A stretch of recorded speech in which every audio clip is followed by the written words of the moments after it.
think you just fell out of a coconut tree? You exist in the context of all in which you live and was here for you.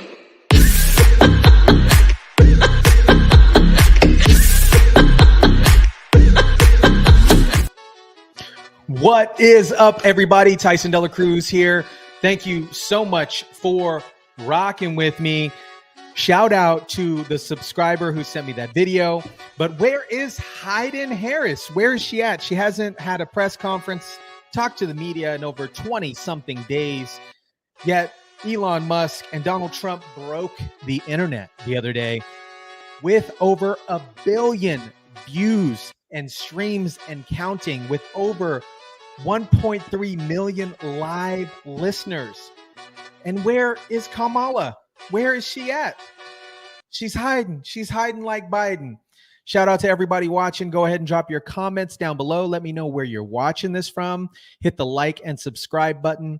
And I will also place the link for the Coconut Tree song in the description below. I can't play all of it just to do the copyright, but I'll place it down below so you guys can listen to it. And shout out to the subscriber that sent it. Really appreciate you guys. So what's going on with Vice President Harris? Her schedule is loose. Her schedule is loose for the rest of the week, and yet she committed to a press conference for Friday. Friday. You would think that it's Tuesday. Meanwhile, it's Tuesday, and there's a lot of time. What's on the vice president's schedule today? Well, she's traveling and talking to voters and getting her message out there to the American people, something that she's been doing from the very start of this campaign, and something that she certainly did when she was President Biden's running mate as vice president. But look, you just mentioned the speech she's going to be giving in that's right. I was asking about today, and I don't think she's got any campaign events on the schedule today, does she? Well, she and Governor Walz have been traveling across the country. They hit nearly every battleground state last week. On the campaign trail, they raised $36 million within the first 24 hours by Governor Walz joining the ticket. And what she's going to be doing Friday is taking her economic message directly to the voters in North Carolina. I certainly don't want to get in front of exactly what she's going to say, but she's going to talk a little bit about how she's going to make sure that she's putting consumers first as part of her economic plan. She's going to take on corporate price gougers. She's going to take on junk fees. And that's something that, John, she did when she was Attorney General of California, something she continued to do as the United States Senator of California. So she's going to be taking that message out to voters, and I look forward to seeing more of what she's going to say on Friday. I think we all do, and I'll ask you more about that in just a second. The reason I was asking about today is because it seems like she has time, if she wanted, to do an interview with a member of the media or do a news conference, correct? There does appear to be that time if she wanted. Look at her face. She's like, we'll jump back into the video, but look at her face. She's like, dang. I know she has time, but I have to continue to gaslight the public. I have to continue to gaslight people to say that she's meeting with a bunch of people. Well, look, she has said on the campaign trail that she would be doing an interview at some point. She said that, I think, last week during a rope line or when she was talking to reporters. But look, what is important here, John, is that she is taking her message directly to the American people. She hit a number of battleground states. I think we had 15,000 people in Detroit last week, 12 to 13,000 in Nevada. She's been taking her message to the voters and drawing large crowds. So she's actually having those direct conversations. But not today. All I'm saying is not today. She could do an interview today, I would think, because she's not out there today. Well, look, she's taking her message directly to voters, and just because she doesn't have an interview schedule on her public schedule doesn't mean that she's not taking her message directly to voters. What do you guys think about that? Drop your comments down below. What do you guys think about that? She gave a speech, did like a small thing. I don't really know what it was, but she revealed that she'll be freeing illegal aliens from detention centers if she becomes president of the United States. I'm going to jump into that video.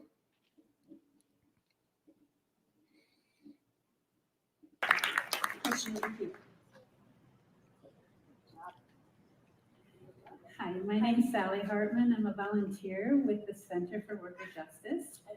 I want to know, when you become president, would you be committing to close the immigration detention centers? Absolutely, on day one.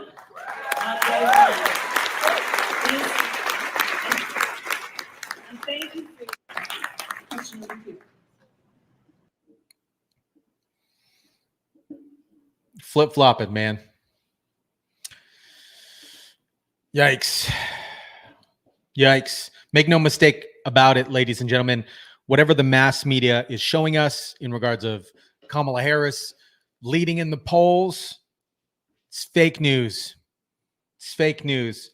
This TikToker actually did a really good job, and I want to share this video because she did a really good job talking about it.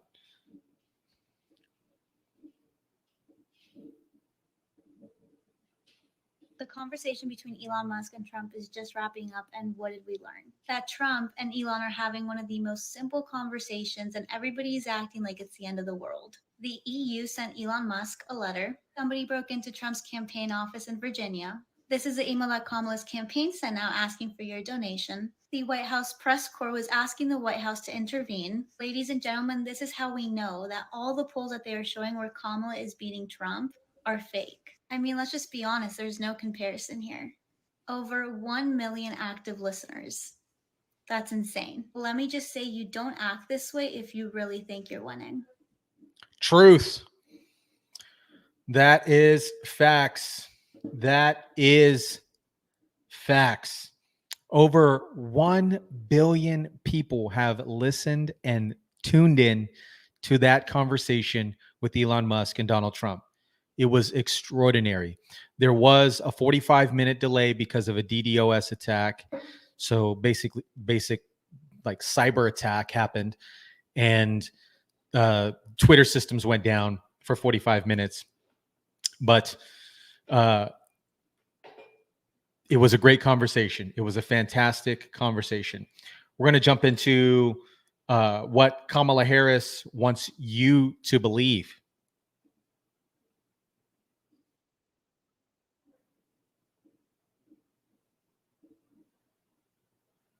The stark difference between what Vice President Kamala Harris is touting on the campaign trail and her far left record.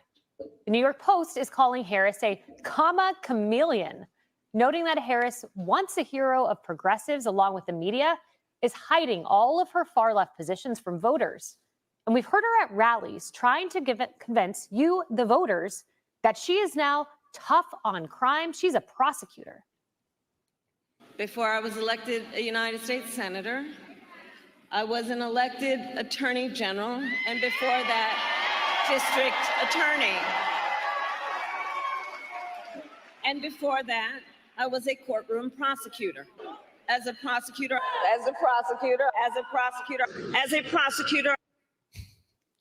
Well, we know her resume, I guess. That tough prosecutor you just watched once backed a bail fund that helped free violent criminals. And now the new tough on crime Kamala wants you to believe that after nearly 4 years and 8 million illegal immigrants, she's going to get tough on the border too. So I was Attorney General of a border state. I went after the transnational gangs, the drug cartels, and human traffickers. I prosecuted them in case after case, and I won. So I know what I'm talking about. He talks a big game about a lot of things, but he talks a big game about border security, but he does not walk the walk. So Trump is the one talking a big game. Well, Kamala is actually taking a page from his playbook. Her first proposed policy is literally a copy-paste of his idea from months ago. We are going to not charge taxes on tips. And eliminate taxes on tips for service and hospitality workers. Hospitality workers. You think you just fell out of a coconut tree? You think just in the context of all in which you live and what came for you.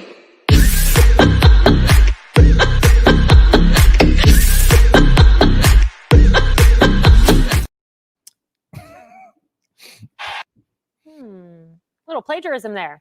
Trump quickly blasted Kamala, posting everything she does is fake.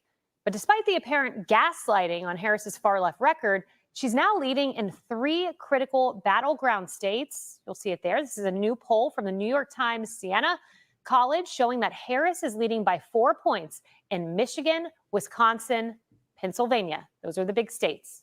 But how is that possible when the liberal media has your back? Just look at the magazine's latest cover. This is Time. They're calling it, quote, her moment. And she, just mind you guys, she denied the interview for this magazine. She did not do an interview for this magazine. And it was a magazine to highlight her, so it was in favor of her.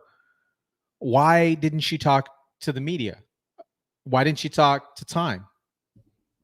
Wow, that's powerful. Kamala is different than Kamala plus media. But starting with tax on tips, I saw this in real time, and I immediately, of course, thought of President Trump. Yeah.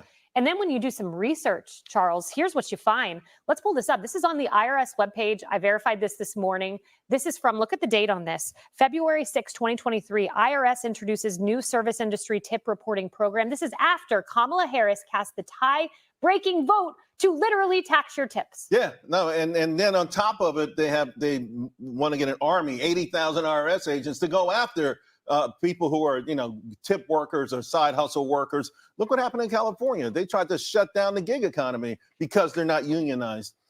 It's bizarre to me what's happening, and I can only think half the folks who are buying into this just don't know. They're apolitical. Maybe they're not paying attention. And the other half agree that this is a wink and a nod. We know that you're going to just do what you have, say what you have to say, but we know you'll govern differently. And that's the dangerous part, because they're probably right. I'm 99% sure they're right in their assumption that, hey, she'll do whatever she's got to do to win. But once she gets in there, she's going to revert to who she's been for the majority of her life. Harris, Politico noted this morning what was so significant about tax on tips was, yes, it copied Trump, but it was her first. Well, there's Harris again. I like her.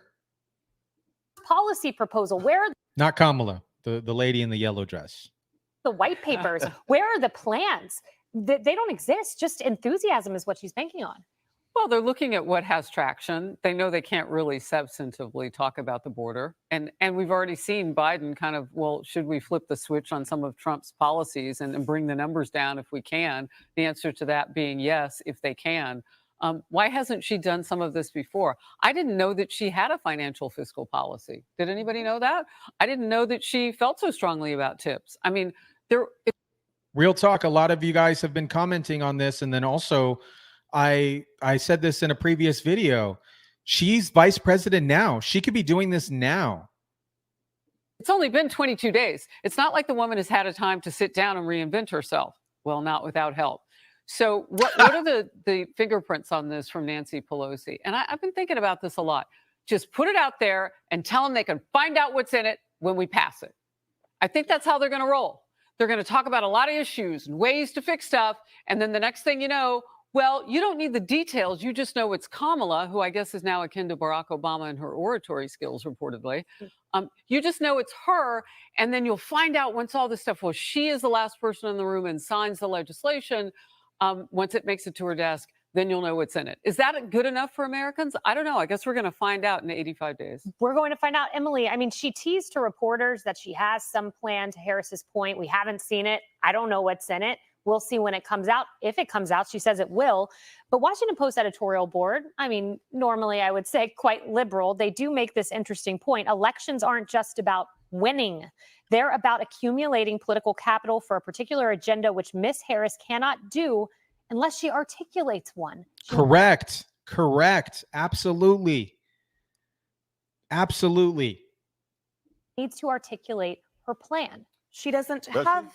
Yeah, she. I mean, I guess what Time Magazine covers. I mean, look, I think it's been obvious for all of these decades that people like us have been subjected to since we're from California, that she's never had a plan. That's the whole point. That she says or does whatever it takes in front of or behind the scenes to get elected, and then simply lets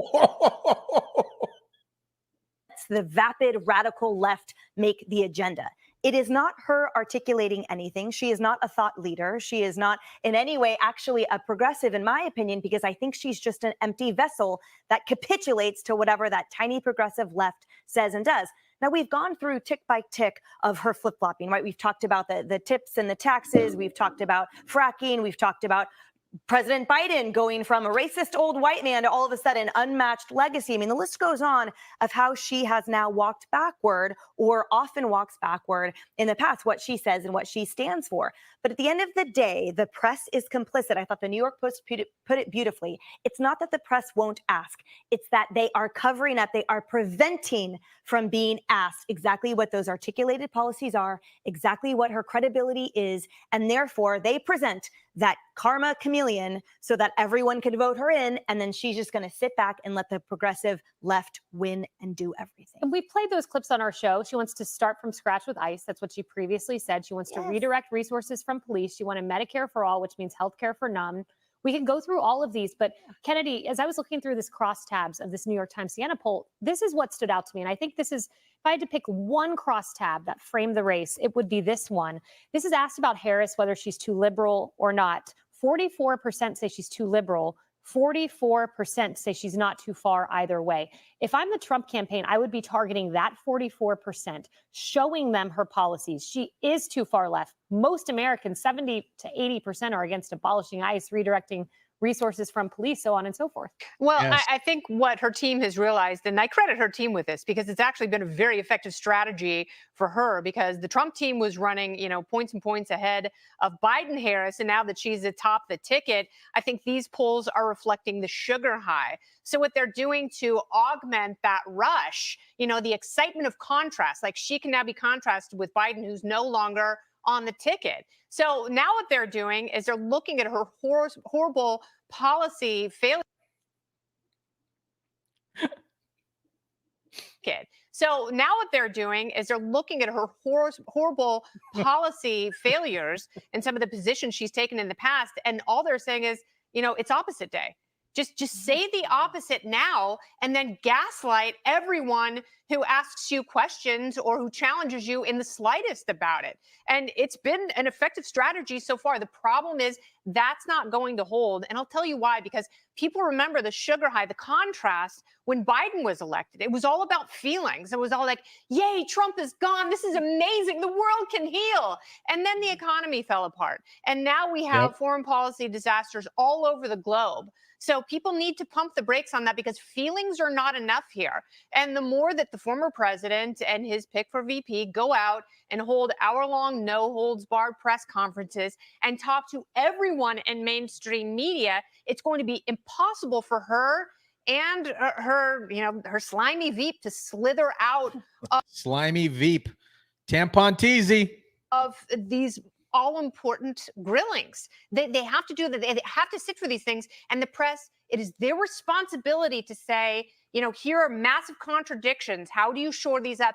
Because you absolutely can't. You cannot be two things at once in the same way. It is the principle of non-contradiction. I have this article from New Yorker just to that point. Like, we want to cover for you, but give us something to cover. How generic can Kamala Harris be? Her campaign website, 7 donation buttons, 0 policy pages. They're like, hey, listen, we got your back, but give us something to block and tackle. Totally. It reminds me of that tweet that she put out last night. Yeah, it's really amazing. No, you're right. You tell us you've changed, but you chose Tim Walz as your VP. Right. Like, that says it all. That says it all. That says it all. It really does. Hey, everyone. It really does. Says it all.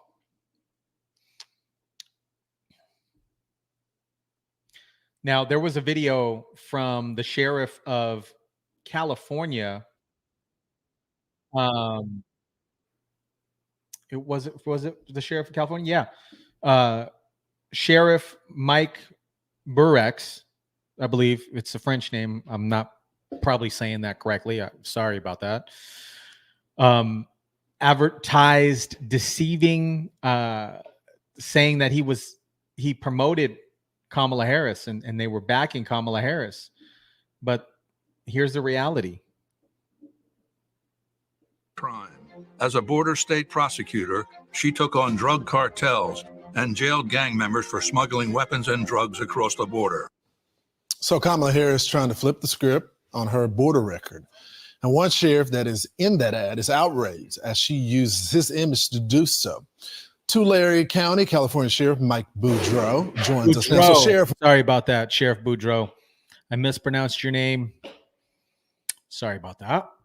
When you saw that ad and that she was representing you as an endorsement, what was your reaction?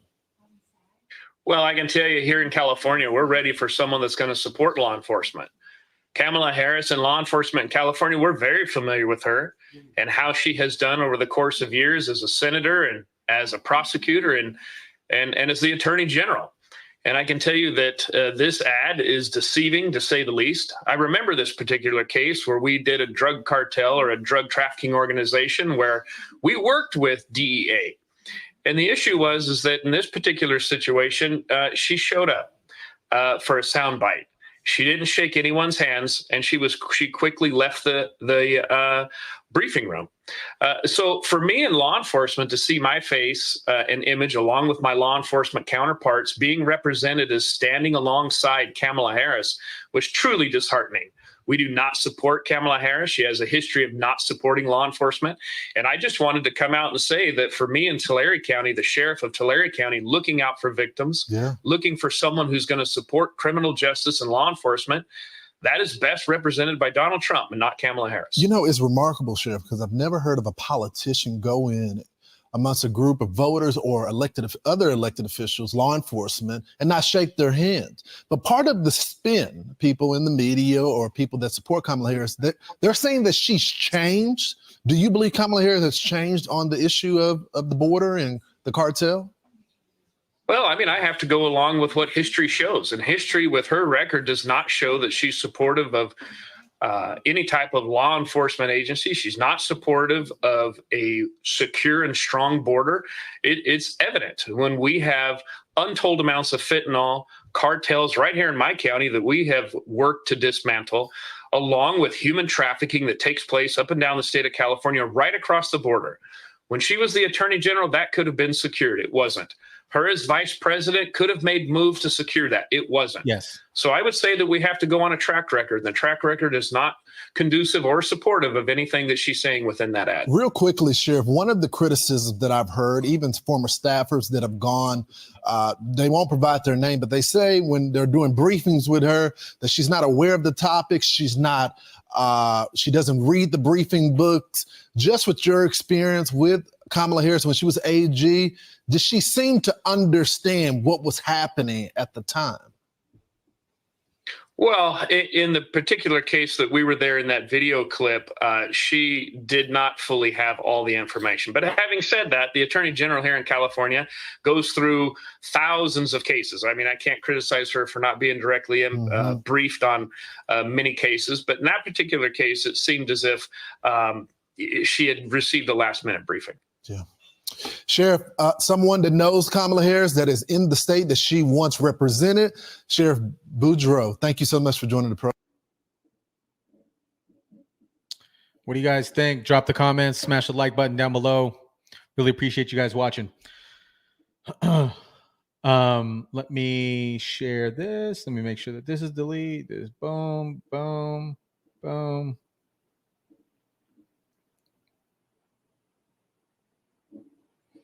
We're going to jump into reiterating. I actually saw this clip. I watched this a couple times. What Joe Brown had to say about Kamala Harris. A lot of you guys have been sending me the clips as well. But this is hilarious. I had posted this before, but I'm rewatching it. And as I rewatch it, it just gets more humorous every time that I watch it. Joe Brown is speaking the truth on this one. But I got to ask you about Kamala Harris. How you feel about her? She's a piece of shit. I was in California. She lacked professional competence, and she worked on it by hiking up her hemline when she needed influence rather than researching. She's always tried to do the casting couch to get where she wants. Now, the problem is that'll get somebody to a certain level quickly. but you can't get past that level if you don't have competence and talent. So my thing about it is if I'm crude about it, in this city years ago, I used to represent a whole bunch of pimps and hoes, and I know a hoe when I see one. And I say this, I don't care, women, you do what you want to do if you want to have recreational sex, but when you do the casting couch or anything else for professional purposes to get paid or advance, you a hoe. And she's an old hoe. And the problem is what is she supposed to do? Somebody, one of her sycophant slaves comes up and unwraps her in a carpet naked at Putin's feet, and he says, oh, yeah, I'm Julius Caesar. He said, no, ho, I got better stuff here already. Plus, I don't want you anyway, you old woman. Get on up.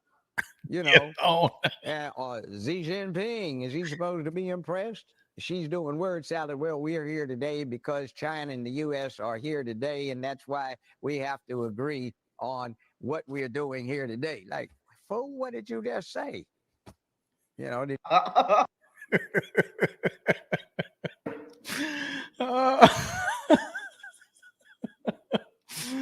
oh, man. Oh, man. Oh, man. The White House was actually trying to shut down as well the Twitter feed of Elon Musk and Donald Trump, as well as the EU. And Elon responded hysterically with it.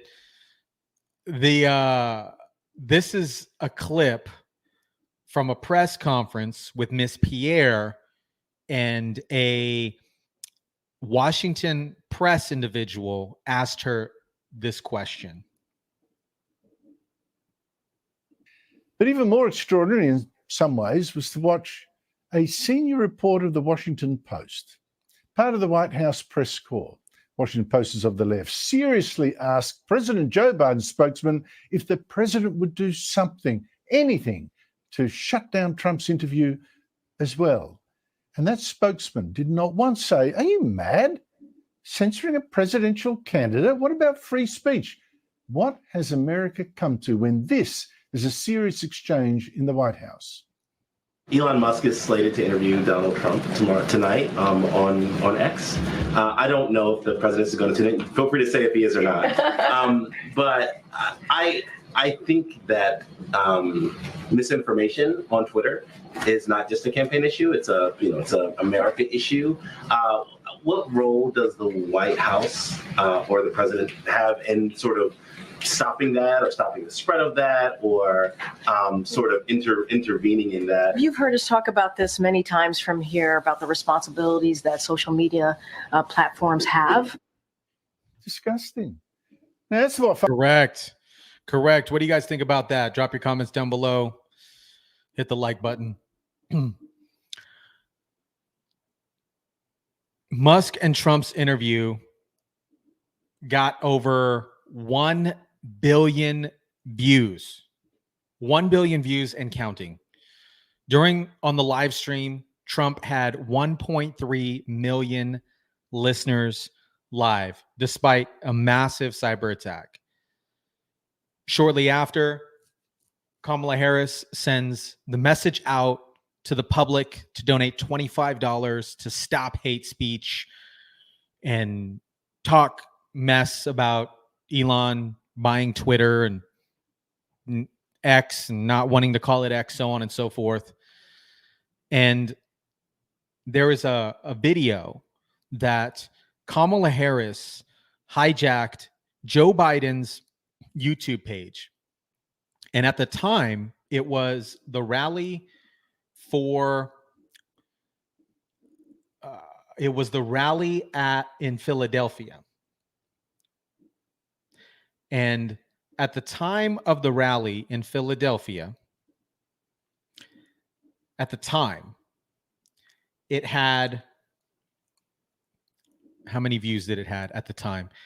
It had 500 people watching it live. And now it has 15K. 15K to a billion, it's a huge difference. And honestly, I would love to hear Kamala Harris speak about her policies. Elon Musk and Donald Trump had a good conversation. I recapped that in a previous video. They had a decent conversation. It was very good. They talked about policies. They talked energy. They talked nuclear. They talked inflation. Inflation right now is at an all-time high. In contrast, people are struggling. A survey shows that 60% of American adults cite debt as their main source of financial anxiety. Despite holding master's degrees and over decades of experience, they still find themselves looking for multiple jobs. And this is what we call a gig economy. Multiple jobs to avoid living paycheck to paycheck, indicating that debt is increasingly burdensome to many, many, many folks. Home prices in the United States have tripled over the last 12 years, with prices soaring from $160,000 in 2012 to $450,000, $475,000 now, average. And in over 232 states, the average price per home is over $1 million. Drastically increase of housing costs outpace the wage growth, making home ownership just in general merely impossible for a lot of individuals. A Black Philadelphia woman gets emotional when describing how inflation is killing us without killing us. And she blames the federal government. They're killing us without killing us. If you understand that, they're killing us without telling us that they're killing us. They're hurting people in many ways, and they can't help themselves. I'm going to jump into this video.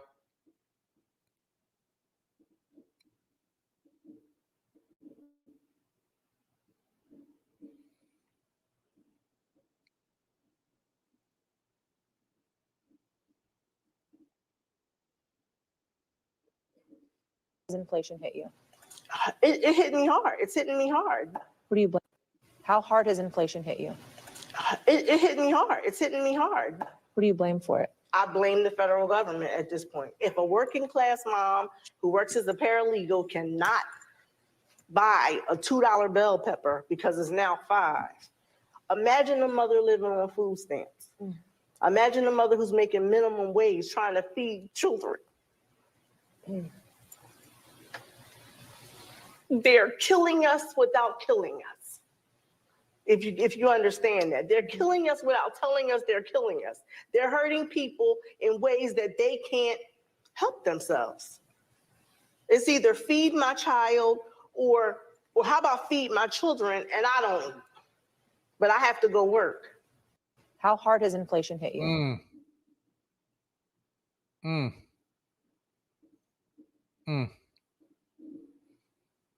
That is, it's wrenching and it's true. It's absolutely true, guys. Let me know your thoughts. Drop your comments down below. To be honest, guys, I'm deeply concerned that Kamala Harris, who I believe is pushing and is being pushed by the Democratic Party, despite being significantly unqualified, will continue to harm the country if she's elected, especially in areas like inflation, immigration, and criminal justice. That is 100% true. In my perspective, many people voting for Harris either dislike Trump so much because they want to see the first Black woman as president, Black woman as president. But I think the reasoning behind that is incredibly flawed. And it's super sad, particularly given her mixed background and controversial actions as Attorney General of California. Huge. I see Harris as somebody who prioritizes race and gender over meaningful policies. This is probably why she hasn't spoken to the media in over 21 days. I believe she lacks substantial initiatives and can't really speak on the policies that she pretends to put forth. To me, her focus on dismantling the country's institutions will lead to more economic and social distress, straight up. If a person is looking to vote for a Democratic nominee to be the first mixed gender woman as president, check out Tulsi Gabbard. Like, Tulsi Gabbard is a champ. She is much more qualified and a definite patriotic leader. Gabbard served in the military. She has political experience. And to me, she's somewhat independent and not corrupt by the Democratic Party. What do you guys think about that? Drop your comments down below. Let me know. And to me, out of the two, Kamala Harris, Donald Trump, I think right now, Donald Trump, I know right now, Donald Trump, despite his flaws, I believe that he is committed to putting America first. He doesn't have to do this. He has a bunch of money. He can do whatever he wants. And you see that. He got shot. He got shot at a rally. If he was just doing this to gain more money and whatever, me personally, I would have left. I would have been like, yo, I'm getting shot at. I'm leaving. But I believe he puts America's first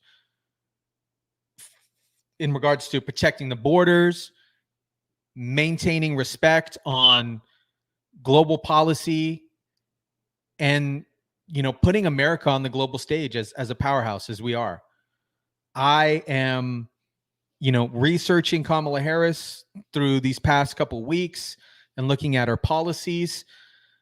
Her record as Attorney General in California, horrible. She put many black men in jail for minor offenses and kept them incarcerated for cheap labor, which I find semi-hypocritical given her stance on racial issues. I feel that Kamala Harris is enabled to articulate and put words together in a sustainable manner, as well as coherent thoughts.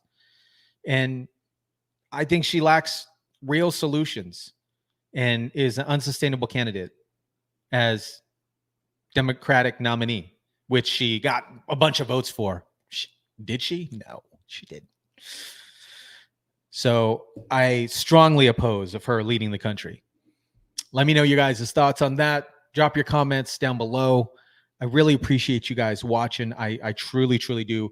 Go ahead and hit the subscribe button. Smash the like button. Drop your comments down below. Let me know what you guys think. Where's Hayden Harris? Where is she at? And as always, guys, I will catch you on the next one.